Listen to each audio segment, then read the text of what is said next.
Ya, selamat siang. Perkenalkan, nama saya Muhsin Ngabidi. Saya beralamatkan di Ngabian, Wet, Keranggan, Temanggung. Saya di sini sebagai peternak puyuh yang notabene ini peternakan mandiri. Sebelumnya saya dulu pernah kerja di daerah Tangerang, Banten selama sekitar 9 tahun di sana di sebuah perusahaan, tapi karena jenuh mungkin ya, terlalu lama, saya akhirnya pulang. Tapi sebelum pulang saya udah merintis dulu. Sebelum saya masih bekerja di sana, saya udah sedikit-sedikit merintis dulu. Itu di tahun 2015 saya mulai. Akhirnya ya dikit-dikit saya kembangkan. Dari dulu awalnya saya pelihara 280 ekor. Akhirnya sekarang sampai sekitar tahun 2019 ada sekitar 12.000 di kandang sebelah sana ada. Cuma ketika itu kena musibah, kena virus, akhirnya puyuh habis semua. Ya, buat pembelajaran bagaimana mengatasi masalah kalau kedepannya nanti itu musibah, itu sebuah pembelajaran. Tahun 2019 puyuh saya habis sama sekali, dalam jangka 1 minggu itu habis total, sampai bingung mau buang itunya kemana. Akhirnya saya merintis lagi dari dikit-dikit membentuk mitra-mitra daerah Temanggung, Magelang. Ya, alhamdulillah sekarang udah ada sekitar kurang lebih 50 orang lah yang ikut kemitraan saya, dan sudah lancar lah sekarang untuk usahanya. Udah pembuangan telur juga udah alhamdulillah udah bagus sampai ke Jabodetabek. Oh, kalau di sini ini ada sekitar 2000 ekor, tapi untuk di mitra saya ada lebih dari 100.000 ekor, mungkin lebih. Soalnya tiap minggu itu, per minggu itu telur sekitar 7 sampai 10 ton itu ada. Cuma kalau di kandang, khusus kandang sini ini cuma sekitar 2000-an, 2000 ekor ini. Oh, kalau jenis puyuh yang di sini bermacam-macam, ada autumn, ada juga yang blaster. Ini ada juga jenis mutiara salwa, ada yang dari PT Peksi Gunara Harja juga ada. Kalau puyuh bertelur tiap hari satu, Mas. Cuma kan tiap hari siklus bertelur puyuh itu 26 jam. Jadi ketika kita menghitung dalam jangka 24 jam, itu paling puyuh itu bertelur sekitar 93%. Jadi nggak sampai 100. Mungkin kalau 26 jam itu bisa 100%. Cuma siklusnya itu kan dari pembentukan telur dari 0 sampai dia keluar sampai jadi lorek-lorek gitu, itu 26 jam. Jadi kalau 24 jam paling sekitar 90 sampai 93%. So, kalau untuk puyuh, kalau masih kisaran 1000 sampai 3000 ekor itu masih bisa buat sampingan. Jadi ketika merawat puyuh dalam jumlah maksimal 3000 ekor, paling itu cuma butuh waktu sekitar 1 jam. Nanti waktu yang lain bisa buat ngambil kerja lain. Soalnya sekarang puyuh itu udah otomatis, air minum juga udah ada yang otomatis, jadi kita nggak perlu ngasih air minum yang pakai manual. Jadi udah enak sekarang, udah ada otomatis. Tempat pakan juga udah bisa stok puyuh sampai hari besok. Jadi kalau pemeliharaan paling kalau pagi itu ngasih makan, bersihin kotoran, ngambilin telur. Kalau minum udah dari toren, udah otomatis masuk ke nipel yang otomatis ini. Paling 1 jam 3000 ekor selesai udah. Profitnya itu mungkin kita menjangkau gimana kebutuhan kita. Misalnya kita untuk kebutuhan harian, untuk kebutuhan harian kita cukup pelihara 2000 sampai 3000 ekor, itu bisa buat kebutuhan sehari-hari. Tapi kalau untuk dalam skala bisnis itu mungkin bisa lebih banyak. di atas 10.000 misalnya.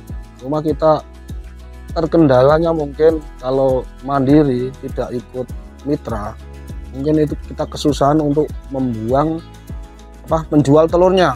Soalnya telur puyuh itu bukan termasuk kebutuhan pokok. Mungkin dia hari-hari bulan-bulan tertentu aja dia serapannya terlalu kenceng. Tapi kalau untuk ibu kota itu telur puyuh serapannya tinggi banget. Jadi kalau bisa kita buang telur, menjual telurnya itu kalau bisa ke luar kota itu bisa lancar. Tapi kalau untuk skala besar dijual di lokal mungkin terlalu over nanti.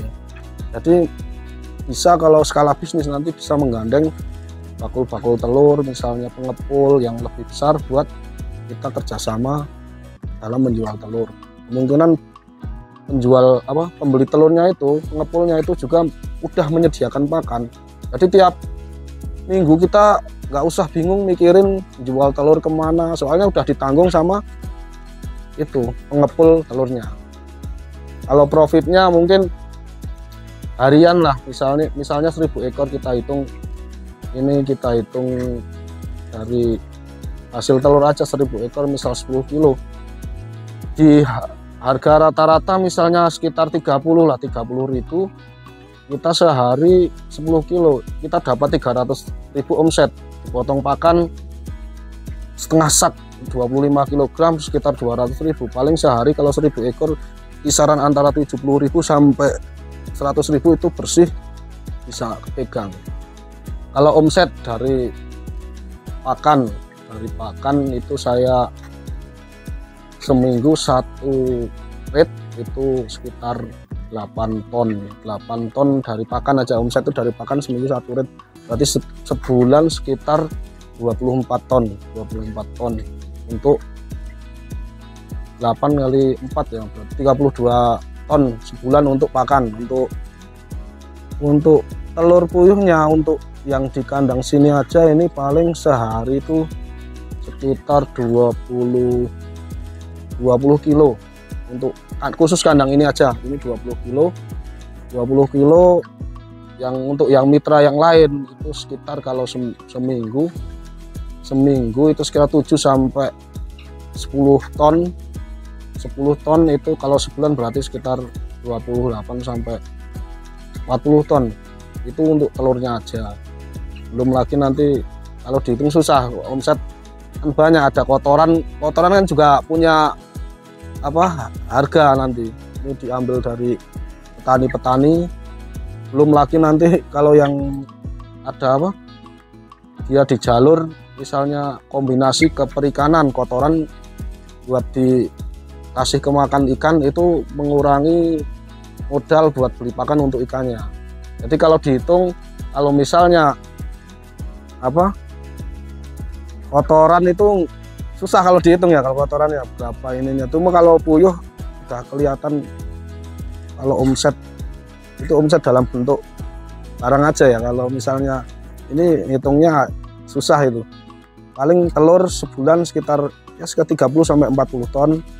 Kalau telur yang khusus kandang sini sehari sekitar 20 kilo berarti sekitar 6 kental kalau di sini aja ini.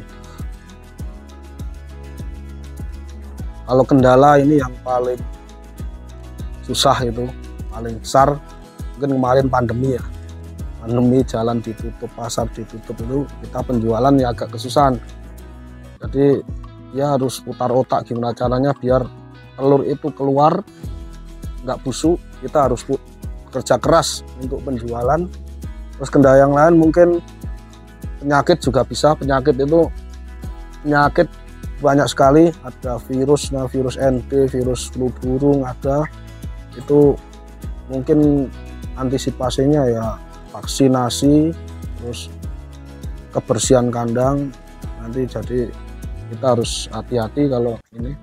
Jadi kalau bisa, kalau puyuh itu dipelihara jangan dekat pemukiman. Karena apa? Puyuh masuk kandang sini itu steril, nggak ada virus dari luar misalnya. Tapi ketika ada ayam kampung, ayam yang berkeliaran itu, dia terjangkit main ke dekat kandang, itu bisa menularkan virus yang akhirnya puyuhnya juga kena. Soalnya kalau virus udah masuk itu kebanyakan itu mau diobatin sudah susah, soalnya jarang nemuin kalau udah kena virus itu bisa sembuh lagi, jarang, 1001 lah. Penyakit yang ringan-ringan misalnya ada senot itu pembengkakan di mata sama kepala, itu ada, kadang itu penyebabnya karena sirkulasi udara kandang yang kurang bagus, terus kebersihan kotoran itu menimbulkan amoniak, akhirnya naik ke atas, itu bisa menimbulkan pilek, akhirnya senot juga bisa, cuaca juga. Antisipasinya paling juga ada vitamin puyuh, itu ada obat-obat nanti. Tapi kalau normal itu cukup, yang penting kasih makan sama minum cukup, nggak telat, itu udah telur terus. Kalau misalnya vitamin itu tergantung cuaca panas, itu kebanyakan nanti bisa didoping sama vitamin. Ya kalau untuk bertahan itu kita belajar sedikit demi sedikit. Jadi misalnya kalau kita usaha gitu, kita punya komitmen bagaimana usaha kita itu bisa jalan terus. Kalau ada kendala itu diatasi, dicari di mana titik masalahnya, itu untuk kendala kedepannya biar kita lebih baik lagi. Misalnya kita kok ada peternak misalnya mitra kita kena virus, dicari itu awalnya dari mana, problemnya dari mana, itu untuk perbaikan ketika kedepannya kita untuk perbaikan kedepannya kita lebih baik, lebih teliti lagi, jangan sampai kejadian itu terulang lagi. Kalau kendala itu ya banyak sekali, penjualan telur juga termasuk kendala, soalnya ini kan harga telur itu nggak ada patokan resmi dari pemerintah, nggak ada, cuma harga telur dari lokal sini paling patokannya ya kondisi pasar aja. Kalau pasarnya ramai ya bisa naik, kalau pasarnya lagi sepi harga turun. Ya kalau untuk pemula itu saya sarankan jangan terburu-buru dulu, maksudnya kita harus sharing dulu. Sharing itu nggak harus beternak pun, kalau misalnya main ke tempat saya sharing dulu, jadi kita ngobrol dulu gimana ilmunya dulu, kita mau apa aja harus tahu ilmunya dulu.